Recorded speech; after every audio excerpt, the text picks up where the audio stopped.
কোনো উৎপীড়নই এখন আর আমাকে বিচলিত করে না, কারণ এতদিনে জেনে গেছি প্রতিটি বিষাক্ত সাপ, সে যত বড়ই সুন্দরী হোক না কেন, তার চকচকে ফনার ভিতরে লুকিয়ে আছে জীবনঘাতী বিষ আর কষ্ট।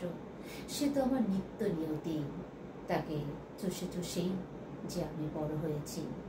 জীবনের উপমা এখন আমার কাছে এক টুকরো বরফ, একে তুষ দিয়ে যতই ঢেকে রাখি না কেন নিরক্ষরণ চলবেই।